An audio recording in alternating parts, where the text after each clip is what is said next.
Vincent is a survivor of one of the most brutal attacks in recent history. In 1978, at the age of 15, Mary was hitchhiking when she was picked up by a man named Lawrence Singleton. What followed was a nightmare that would change Mary's life forever. In 1978, 15-year-old Mary Vincent ran away from home. She hitchhiked all the way from Las Vegas to her grandparents' home in California. She stayed with her grandparents for a couple of days until she got homesick and decided to hitchhike back home. Heading back home, Mary stood on the side of the road with two other girls who were headed in the same direction as her, when an older man named Lawrence Singleton pulled up next to them in a blue van offering only Mary a ride. All three girls thought this was odd. Why would this older man only want to take Mary, a young 15-year-old? They can see the back of his van was empty. There was plenty of space for all of them. It was obviously not a good idea for Mary to go alone with this man. The two other girls tried convincing Mary to not get in the van and asked her to wait with them to find another ride. But Mary, being a naive 15-year-old who was tired and desperate to get home, did not want to wait and got in the van. At some point, Mary fell asleep during the ride, but when she woke up, she noticed that Lawrence was driving the wrong way. Panic takes over her for a moment. She needs to say something. She turns to him and tells him, "Hey, you're going the wrong way." Lawrence ignores her and keeps going, turning into an isolated dirt road surrounded by trees. He stops and parks the van, telling Mary he needs a bathroom break, then they can keep driving. Mary, afraid of what he might do to her, sees her opportunity to run away, but realizes her shoes are untied and decides she must tie them before she tries to escape. She gets out of the van and bends over to tie her shoes. She didn't notice Lawrence creeping up behind her with a sledgehammer. While she was distracted, that's when Lawrence hit her in the head, knocking her out.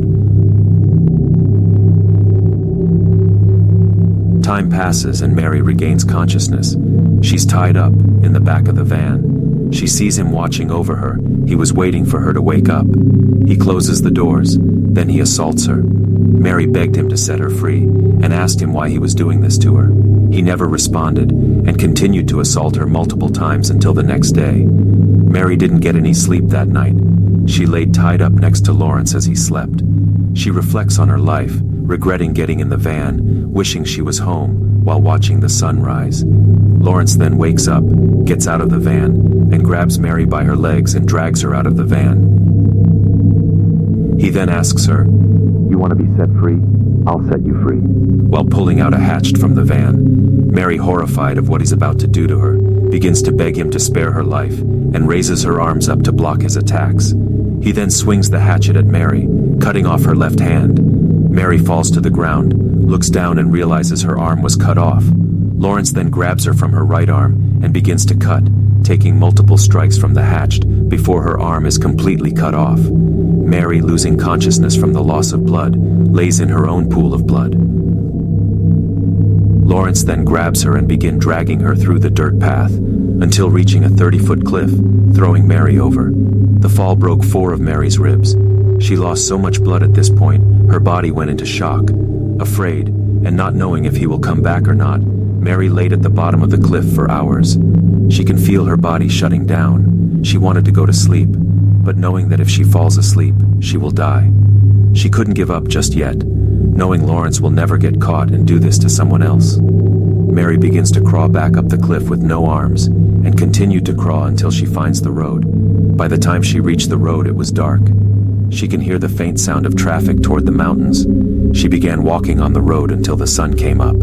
Tired and covered in blood, she sees a red sports car approaching her. Mary begins to yell for help, but sadly they do not stop to help. They drive past her. A few more hours go by, and finally Mary sees another car on the road. It's a young couple. They stop and help Mary. They're able to call for help. Mary is then picked up by a helicopter and transported to a hospital. Although Mary lost over half of her blood, and the blood within her system turned toxic, she survived. 10 days later, Lawrence was identified and charged. Lawrence Singleton was sentenced to 14 years in prison, the maximum allowed by law in California. At that time, Lawrence Singleton was charged with multiple crimes related to the brutal attack on Mary Vincent in 1978. He was found guilty of rape, mayhem, and attempted murder. However, due to good behavior and overcrowding in the prison system, Singleton was released, after serving just 8 years of his sentence. However, he was later arrested and convicted for the murder of a woman in Florida in 1997, and was sentenced to death. He died in prison of cancer in 2001, before his sentence could be carried out.